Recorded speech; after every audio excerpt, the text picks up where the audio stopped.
breakdown of what it looks like, but also when we go further, especially in debt, which debt we will be paying 34 trillion shillings, and we'll be borrowing about 8.9 trillion shillings domestically and about 1.3 trillion shillings externally. What does that mean for our debt, which is already soaring in the 93 trillion shillings, about 49, closing into 50% of GDP? What does that mean for all of us as Ugandans? How much do you have to fork out?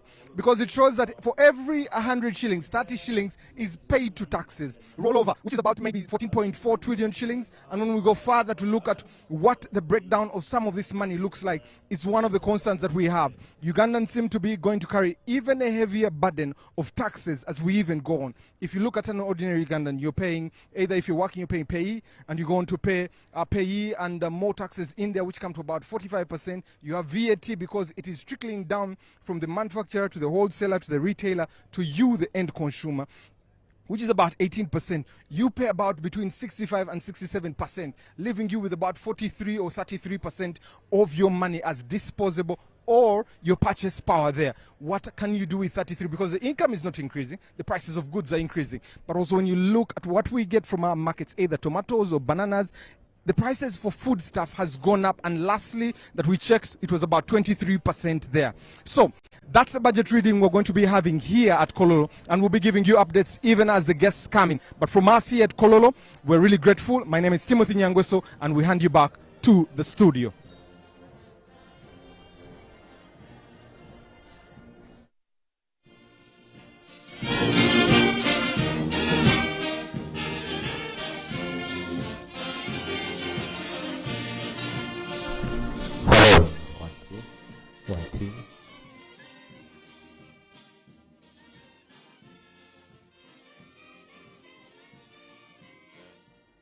Yeah, time check, it's 1:32 p.m. and we're live in the studios of UBC Broadcast House, and Dennis Igoi is my name, business reporter.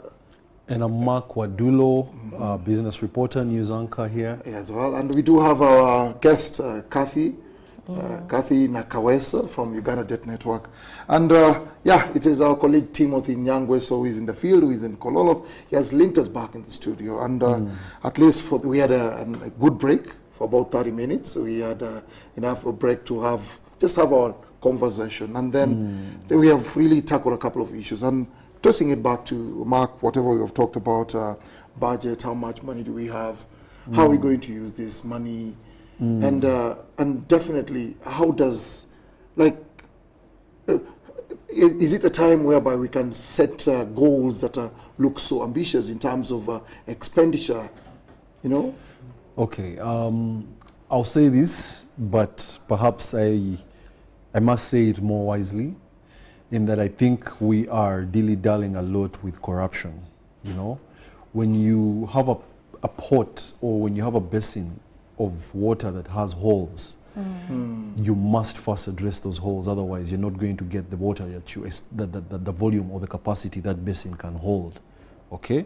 So that means that most of the money we are collecting is either being mishandled or misappropriated, or it's being taken away for personal endeavors instead of public use. So Mark, just to cut you a little bit short, we do have another interview going on, and that is Timothy Nyangweso with a legislator. I know him as Mr. Omar. I was actually here last evening for Behind the Headlines. I think we can take that feed, then get back to the studio. So we can link to the studio to Kololo. Widen the tax base. Let more Ugandans come into the tax bracket and start paying taxes. And that is a hard one, because you need to introduce things like people should start paying taxes on cattle. Yes. I had proposed it in the past. The wealthy people who have taken their money into cattle don't want to pay taxes. For us who have decided to put factories, we are paying. So if I put the same amount of money on the farm, rearing pigs, rearing sheep, rearing cattle, I would pay zero tax. So I think we need to be more realistic, and we accept to pay taxes. The second one is the one on gold, on minerals. Yes. So there are areas, pocket of opportunities where we can make sure that we bring those areas into the tax bracket, then I think we would be able to shoulder the challenge of tax burden on a very narrow base of the country. Honorable, you're both an economist but a former banker. Yes. Debt. Is our debt sustainable? When we look at our debt burden now and also what we're going to bring on in this financial year, 8.9 trillion shillings domestically, 1.3 external financing, budget support they are dropping from donor. Is our debt sustainable? The debt won't be sustainable if we continue increasing our budget ceiling and continue borrowing without broadening the tax base, without bringing in the oil revenue. I can predict as night follows the day, it will come crumbling down. Because what we have done now is we are burdening Bank of Uganda. The moment our domestic refinancing matures, we will not have money in the treasury. So Bank of Uganda will literally print money and pay. So we have created a hole with the Bank of Uganda. Creating that hole means Bank of Uganda will have challenges in managing monetary policy and meeting their monetary policy targets of, say, inflation at 5%. So the moment you continue to print money and throw it in the public there, inflation is going to pick up. So it's a big challenge that our debts are increasing, our domestic revenue resources are increasing at a much lower pace than the way the debt is growing. So without quick interventions, like oil money coming through, like broadening a tax base to increase our domestic revenue, we are in big problem. Honorable, my last question to you is, on the 20th, the president is going to meet the traders here. Yes. What advice would you give him, especially that the private sector is shrinking day by day? I would advise the president that he should keep the increase. Increase we must maintain. It's not a tax. It's a system that causes transparency and make sure that those who have been hiding the tax, they pay. Secondly, we need to make sure that the interest and penalties that were put on the tax on the private sector are removed completely, so that we only pay the outstanding tax. Then the last one is, can we give them a moratorium? Let's give them the time for which to pay these taxes in a more structured way. Yes, that would be my advice. Thank you very much, Honorable. I appreciate you. See you when we meet again behind the headlines. You have heard from Honorable Mara, especially the caution on what Ugandans should be doing. I want to be joined here by Honorable Ojara Mapenduzi and the Member of Parliament for People of Laibi Bandege there. Good afternoon, sir. Good afternoon. The signature bow tie, as usual, looking elegant. Thank you very much, sir. It's been a minute, but when we look at the budget, you have been in the local down in Gulu. How are the people responding to this budget down in Laibi and also in Gulu? Well, there is anxiety generally because, as you know, this running financial year, which ends this month in June, the budget projection was 52 trillion, and I'm sure what has been realized is probably less than that. Maybe we will get the figures, but my own estimation is that probably would be about 48 trillion or something like that, meaning we will not be able to realize what we had projected. Now, looking at the coming financial year 2024-25, Parliament approved a budget of 72 trillion. Now you are moving from 52 trillion to 72. So there is anxiety. Ugandans want to hear how this is going to be achieved. But also there is the question of, debt burden. There is so much that the country has to pay in terms of what we have borrowed. Now, when you look at the 72 trillion, about 31 trillion is supposed to go towards servicing the debt.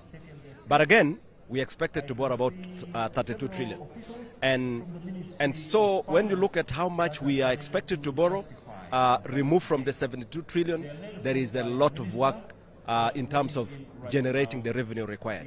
So many people are expecting to listen and get the assurance of the president on one, how we are going to continue stabilizing the economy, but also two, how we are going to make sure we manage the debt, manage our borrowing, so we don't continue in that trend. But also the other thing is that the taxpayers are a little anxious because, you know, the debate that we have right now. So generally, there is anxiety.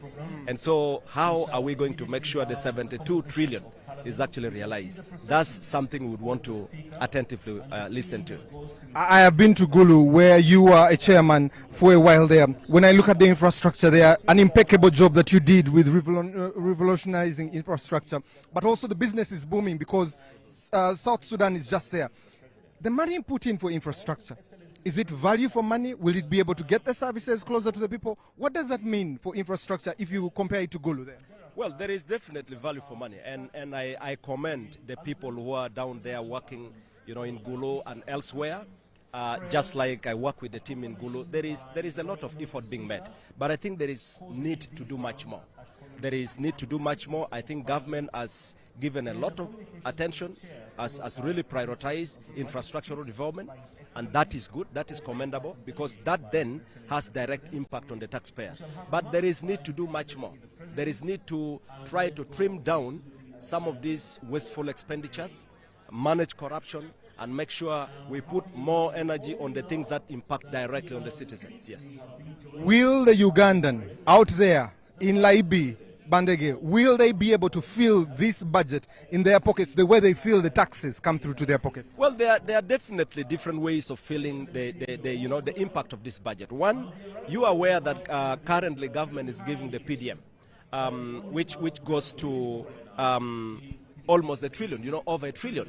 Now, this is money that goes to the parishes, goes to the wards, and these are monies that goes to the pockets of the citizens directly, the 1 million, per beneficiary. So that's one way, and that's commendable. The other thing is that there are funds that are disbursed to local governments, whether it's for putting water, whether it's for road, whether it's for health services, whether it's for school.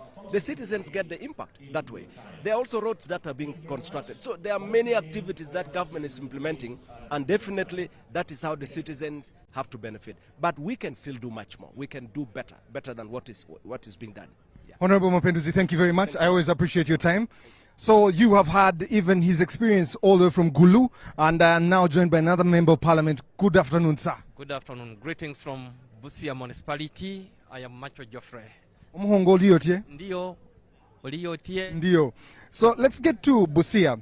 When we look at this budget, and I know the business that happens at the border there, I know how the border has really struggled in some of these areas of export. Will the people of your municipality be able to feel 72 trillion shillings impact their lives? Sure. First of all, I want to tell my people that I think we are beneficiaries of this budget, because we are going to benefit from the road network in the Busia municipality. In this budget, we have almost 10 kilometers that has been spotted for us through the ministry. Then, in addition to that, I see a very big component of small and medium enterprises, and which benefits the cross-border traders who are doing small-scale businesses. And at the same time, I see some money concerning value addition, because we have been selling raw crops in Kenya. For this money of value addition, our people are going to make finished products to sell in Kenya. And at the same time, I also appreciate that I see a lot of money put in UDB, which will help our people into big infrastructure to tap the tourism of our people from Kenya. So I believe that this budget is going to benefit our people, and majorly in the area even of post-harvest handling. Because when you go the other side of Kenya, they put up cereals in Busia, Kenya, in Kakamega, in Funyula, and even in Kitale. And I believe that if that is done to this side of Uganda, so that we have silos, we have silos where people can keep the produce, store it for a certain time, and then sell after the bump harvest. It will help our people a lot, since we have the biggest produce market in within the East African region. And when you look at the produce you're talking about, Honorable, especially looking at December, where some of your people were crossing to Kenya, goods were cheaper there than they were in Uganda. Is this a concern for you, since you're going to be borrowing money from the domestic market, and the businesses, the private sector, is going to be crowded out of this market? Sure, you have brought a very good, important issue, the domestic market and the borrowing of the money, which is a very big challenge to our business communities on the border now, that Kenyan traders borrow money at low exchange rate, and the Ugandans are borrowing at a very high exchange rate. And that's why we have requested the government of Uganda that in this financial year, they should reduce or even stop on domestic borrowing, so that Ugandans are left to do domestic borrowing. That will help a lot to reduce on the interest rate. And the president gave a directive to the Minister of Finance, Honorable Kasaija, to work as quick as possible to make sure that the interest rates on loans reduces. But it is taking long. We believe that time is now, so that Ugandans who are on the border can also enjoy to have money that is with a very little interest, like what our Kenyan counterparts. This will help a lot, because according to what we see, the people who got money for PDM are flourishing in business, are doing very good business. And I want to appreciate Minister Kasolo that yesterday he was in Busia meeting all the beneficiaries, all the groups. You will see people displaying vehicles, you will see people displaying their company work and material and value addition, and this is the way that we want Uganda to do. The only request that I have is that in this money that was given, Busia as a district, as a border, we need affirmative action, because we are not farmers, we are business communities. We should be given more money than to do business than be given more seeds to plant, because we don't have enough land to plant, but we have enough market for the produce and the products in Kenya. Therefore, an affirmative action should be given to borders around, so that we promote the integration of business within East Africa. And also, I want to tell my people that in this budget, I see the Ministry of East African Affairs has been given enough money for sensitization concerning the East African Protocol.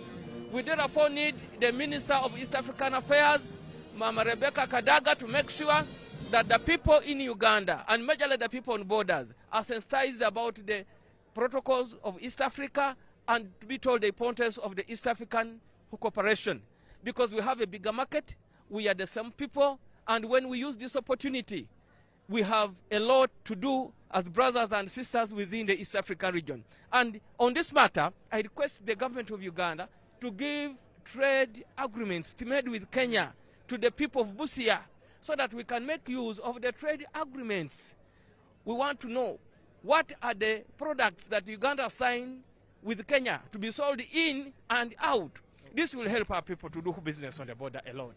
Thank you very much, Honorable. Thank you for your time. We really appreciate it. Asante.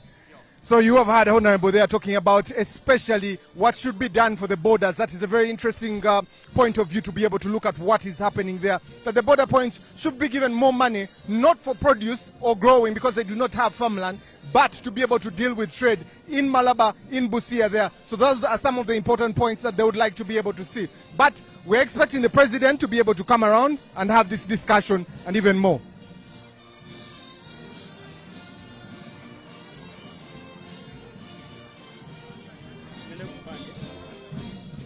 Okay, so that was the Honorable Minister from Busia Municipality, and very pertinent points there, especially on domestic borrowing and even going further on the borders and what needs to be done. We are eagerly anticipating for His Excellency the President to be able to come here so that we can kick-start this reading of the budget there.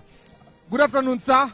It's good to have you. Yes, I'm also very good and very glad to be here Your, for this day. your anticipation for... My name is Acrobat Chiza Moses, Member of Parliament for Bugendera. So, Honorable, when you see this budget for your people, does it speak to them? Yeah, partially it speaks for them, and we also have issues. Of course, the budget cannot be holistically good. Like in my area, there are some areas which have been handled, which I'm happy for. Like the issue of security has been well handled. You are aware that Vundujo is at the border with DR Congo. And when the security is well budgeted for, our peace and stability is always catered for. Like, I am happy that the salaries for the security personnel has been enhanced at least by around 100%, which is okay for everyone. And in the budget, I've also seen some areas of physical infrastructure having been catered for. that implies that areas which are impassable, areas which have poor roads are going to be worked upon, and areas which have potholes, I think the potholes will be fixed. But as a Bundibujo, like I said, that the budget cannot favor everyone. We have a section of people who are not happy. Like, Why are they not happy? we are not happy because I've read the budget even during the passing of the budget at Parliament. I didn't get happy when I saw that our cocoa factory, Bundibujo, is known for growing cocoa, and it is leading the whole country for producing cocoa. But we have been yearning for a cocoa factory, even when His Excellency the President pledged that we should have a factory for value addition. Thank you. For job creation. Thank you. But we have not seen it being put in the budget. Thank you, Honorable. Honorable, thank you very much. Let's get back because we have some guests coming through. We have some dignitaries and diplomats coming through, and we really appreciate that they're coming through. These are development partners right on my left-hand side that are coming through, but also some more dignitaries joining us here, and we'll be able to discuss this. You've heard what is coming from Bundibujo. We're trying to cover every corner. Good afternoon, sir. Good afternoon, how are you? I am very well, thank you. Good, good. Your names, please. Opoloti Siagi, Patrick. Yes, MP Kachumbala County, Bukedia District. Yes, Honorable, your people in Bukedia, when you represented them and appropriated this budget, does it represent them? Seriously, it does. Which parts represent them? Health, education, works, road works, and others. Honorable Polot, when you look at our debt in this country, doesn't it concern you especially because they have to dig deeper into Ugandans' pockets to pay it? Of course, you get debt because you need it. And what matters is, what do you do with the debt? Do you invest it to earn you, or you misuse it by going to hold a wedding? If in your family you go and pick money in debt to do business, that's okay, and business is well controlled and you make money and you pay back. But if you used it for a party, for a wedding, then you get into trouble. So what we expect is money for debt should be well utilized and well invested into projects that will make returns, and with the projects with the highest rate of return. That is all. Thank you very much, Honorable. We appreciate you. So we've heard from all the corners of the country so far. Bundibujo has been covered, Busia has been covered. We're coming from Bukedia there, listening to the people of Bukedia and what their concerns are. He says the budget covers his people and they're very satisfied with where the budget is going. Is that the same way you feel as an ordinary Ugandan, especially when you look at this budget, the taxes that have been slapped on fuel, especially that all goods and services move on fuel, either it's petrol or diesel. And you also have to see that petrol has been increased by 100 shillings, that makes it 1,400. Honorable, it's good to have you. How are you? I'm good, how are you too? Honorable, a good afternoon to you. You look very smart. Please tell us your names and the people you represent. My name is Gerard Nangoli. I represent the people of Elogo North in Bulambuli district. So in Bulambuli, and you look at this budget that you apportioned, that you represented them, does it serve their needs?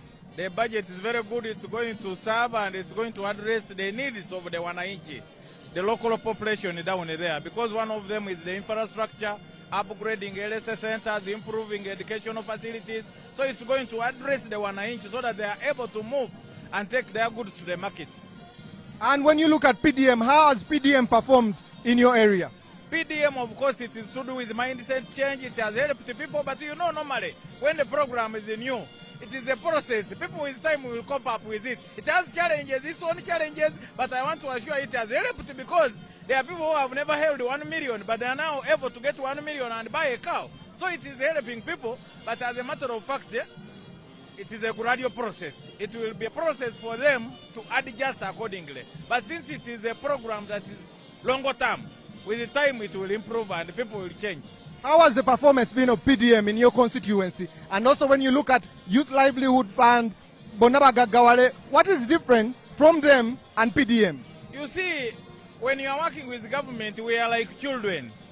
When you're a father in the home, even if your kid makes a mistake or a problem, it doesn't mean that you give up.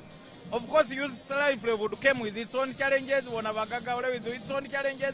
PDM has also come with its own challenges, but we can't say that we shall not help our people because they failed. No, that's not the case. As government, we must know how to build the babies, how to make them grow. Thank you, Honorable. Thank you very much. So you have heard from the East there, the Elgon, and it tells you PDM has its challenges, but also the people in Elgon, some of them have benefited from that. But the biggest question is, as we come closer to 2027, what happens? I have been longly anticipating to see you, Honorable Ogwang. How are you? I'm okay, how are you? The biggest question is your prayers have been answered. Nambole has had 2 games in it. Hoima Stadium contract signed. You seem like you're the biggest minister that is achieving right now. Congratulations. No, I'm not the biggest minister. I want to thank His Excellency the President and the First Lady. The President is the one guiding us on how to proceed. The First Lady, who is my boss, is the one directly following up with me on how we should complete on some of those projects. And of course, the government is putting in a lot of money under the directive of the President. So, as far as AFCON 2027 is concerned, I want to say we are on course in fulfilling our obligations in line with the government commitment which we gave to the Confederation of African Football. Mine is to call upon Ugandans to believe in the leadership of His Excellency the President and my senior minister, who is the Minister of Education and Sports, in terms of guiding on how AFCON 2027 is going to be organized together, Uganda, Kenya and Tanzania. I'm happy that Nambole, finally, it was also a demand from most of the Ugandans that they wanted us to be back home. Fortunately, I thank the Senior Minister of Education and Sports, the First Lady, who came and witnessed as our chief guest the match between Uganda and Algeria. Of course, we were disappointed that we lost the game, but nevertheless, that's football, and that's how sports is. Honorable, don't feel very bad. Botswana, very good performance. Algeria, very good performance. 1 goal scored. But how do we benefit? Minus the stadiums that we're getting, how does Uganda benefit in tourism? The other sectors, how do they benefit from AFCON come 2027? There's a lot of benefits which are coming to the country come 2027. No, it's not only 2027. Already as I speak, we have started to come, the officials from CAF already, they keep on coming in the country, and they are looking at other areas. For instance, let me talk about hotels. They are already beginning to look at the specific hotels the CAF people will be staying in. But also, they are going to be here almost every 2-3 months to continue guiding us on how we must organize that elite tournament of AFCON 2027. Of course, when you talk about tourism, we will be receiving a big number of tourists and guests, both fans who are coming to watch the game here, and that brings in money into the economy. And even before that, even our airline, let's talk about Uganda Airlines, will be bringing most of our people connecting from different directions or destinations which our airline goes through. So that also brings in more money into the country. First, then the other one is the infrastructure. This AFCON is going to help us develop additional sports infrastructure, which will help us to host other international competition, because as government, our senior minister guided us that we must have multi-sport in these respective stadiums which we are going to build. So I want to say this. For instance, Nambole, if the running track is completed, the work started today, we will be able, already African Athletics Federation wants to give us African champions, youth championship here in Nambole. It's about us finishing up the facility. We'll invite them to inspect. Once it is ready and found fit, we will. Rugby, talk about African Cup of Nations. We're already going to host it in July, August here in Nambole. So this is what the sports subsector can be able to contribute to the national coffers. And by the way, if you take a case study of Nambole, we as government got money through taxes, direct. Talk about other amenities specifically, talk about other drinks, talk about soft drinks. There are taxes which are embedded in that. That money already was collected by government. Number 3, the entertainment itself also. So the young people, and I'm happy that the government and our president and my able minister, we are doing what we can to tap into the sports tourism. And I can bet you we are going to do more and more as we move on. My last question to you, Honorable. Shall we be able to see the next JJ Okocha, the next George Weah from the Uganda Cranes, from the teams that are here in the league? Is that a possibility, especially with 2027? The team is under transition, that I want to say is confident. Number two, we have young people who have got opportunities now to go and play football in different parts of Europe. That one I'm aware. And I've also quite a big number of Ugandans who are in diaspora who are already calling on me to move with the leadership of the Federation of Football Session. They want to showcase the talent of their children outside there. And that will be able to get us a good team. The Federation, I have guided them, they must begin to prepare a team for AFCON 2027 now. With the facilities coming in, my view is we will be able to do even better than the names you've given. I promise you on that. Thank you very much, Honorable, and thank you for praying and getting all that. So you have heard what Honorable Obua has done there, especially when we look at, when he has talked about AFCON, Hoima Stadium will be coming up there. We also see Nambole, and he talks about the funding. I'm also joined by another Honorable. You're very welcome. Good afternoon, Madam. Thank you. How are you and your name and the people you represent? Nyachikongo Rosemary, woman member of Parliament, Shema District. Ah, Abashema. Yes. I have seen a lot of agriculture on that road. Shema, Bushenyi, all the way as you go there.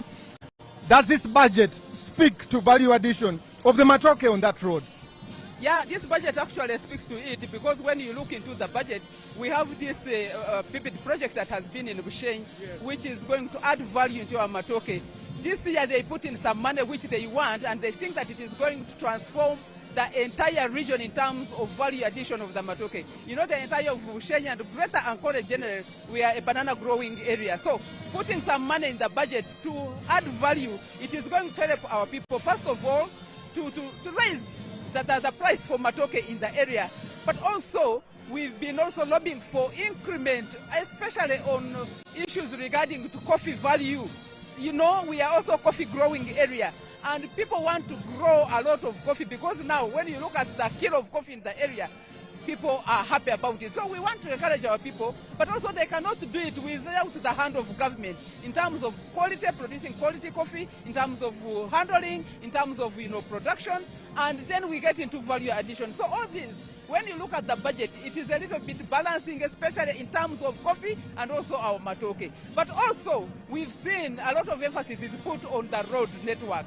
Because if you produce without better quality roads, how are you going to transport all those things that we are talking about? How are traders going to get down to Shema in those rural areas of ours without quality roads? So for me, when the government says they are going to improve the road network, I think we should celebrate it and embrace it.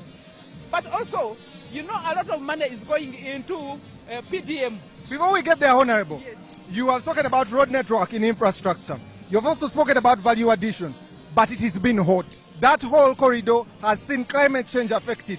Water is the biggest need for bananas, for coffee. What are you doing? Does this budget speak to climate change mitigation? The Minister of Agriculture brought in the issue of climate smart agriculture, where we believe that they are going to add water for production. But also in the Ministry of Water itself, they have that program of water for production. So for us, we believe that if this budget is implemented very well and is done according to the programs that they've put in place, we are going to overcome this process of, you know, producing only during the rainy season. In Uganda, we are blessed. We have water that runs throughout. The rivers are there. We can save even this running water that goes away and dries up. Why don't we utilize that using the money that we've put in the budget, especially water for production, such that we don't cry about drying up of crops, such that we continue producing throughout the year. Thank you very much, Honorable. We really appreciate your time. Kanda bantu ba Bushenyi, send them agri. Shema.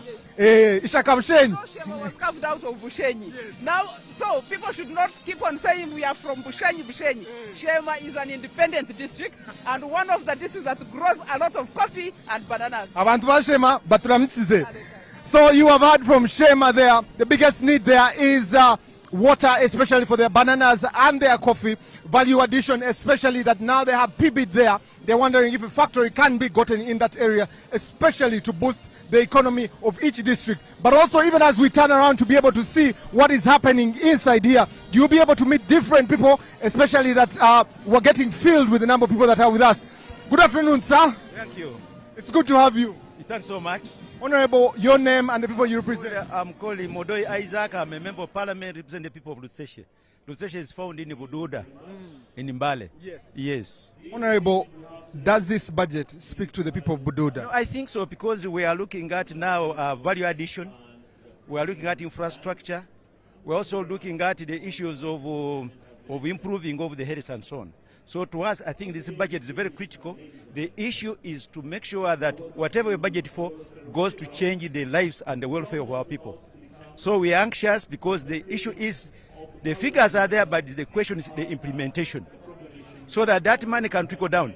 For information, the issue of parish development model. Before we get there, Honorable, also the biggest problems have been landslides. Yes. Weather. Yes. Your people have been moved to Chiriandongo. Some have been moved. Yes, and the mountain slopes are becoming dangerous for them to live in, yet their livelihood is there. Yes. Does this budget respond to such challenges? It does. For example, in the Prime Minister's office now we have put there some funds.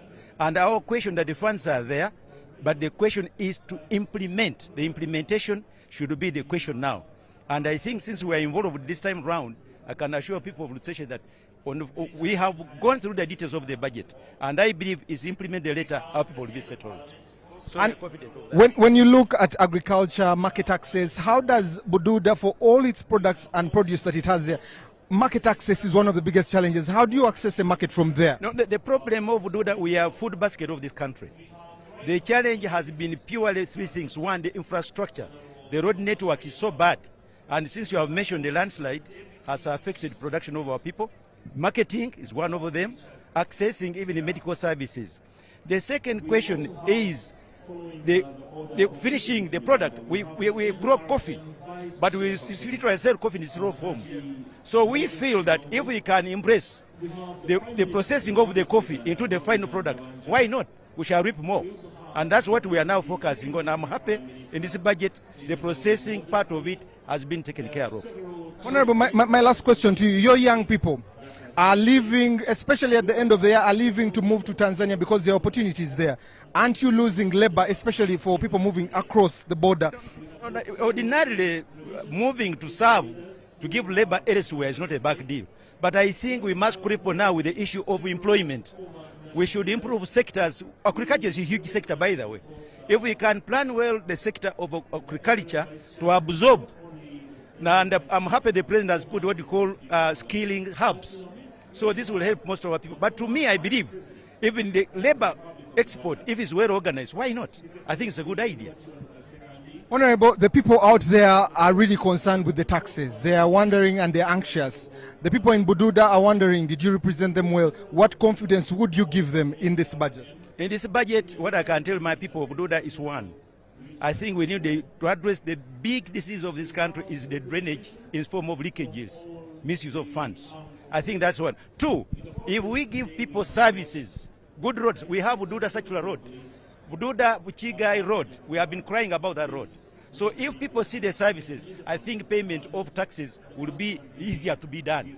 Because the question right now is that if they see good health services, education services, good roads, I believe payment of taxes will not be a big deal. But the question you pay, and then the question is, where is the money going?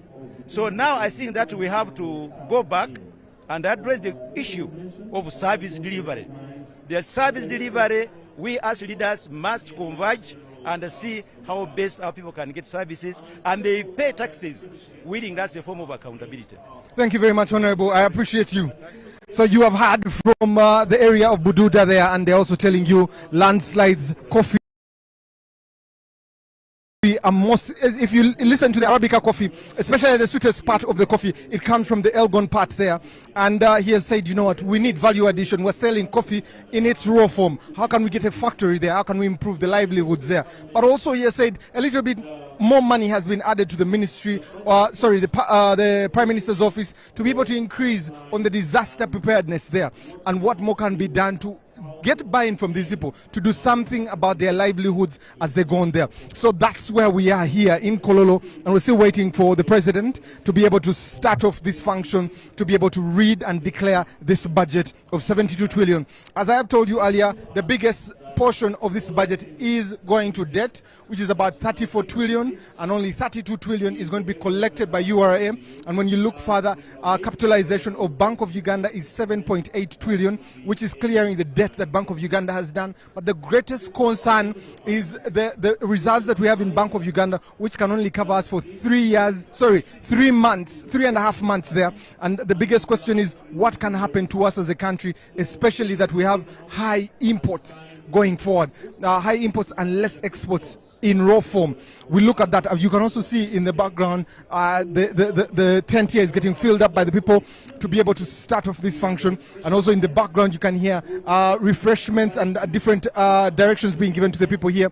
But also when we go further to look at human capital and look at the numbers that have sat UPE or UCE, the capitalization grant that is supposed to be 20,000 for each student, does that make value sense there? 8.8 million young people in primary school. What does that mean for us going forward? And that's very important to look at education, to look at health. Can we all access health and this going forward? But from us to you in Kololo, we hand you back to the band, and then we'll be getting back to you to give you an update when the president arrives here. Parliament shall convene and will start with the anthems, the Uganda anthem, followed by the East African anthem, parliamentary prayers, the proclamation by the Right Honourable Speaker that declares these grounds as the precincts of Parliament for today, a communication from the Chair, the presentation of the budget speech, the speech that we are all looking forward to hearing, the speech that has gathered us here today, and this will be a speech by His Excellency the President of Uganda with a delegated responsibility to the Minister for Finance.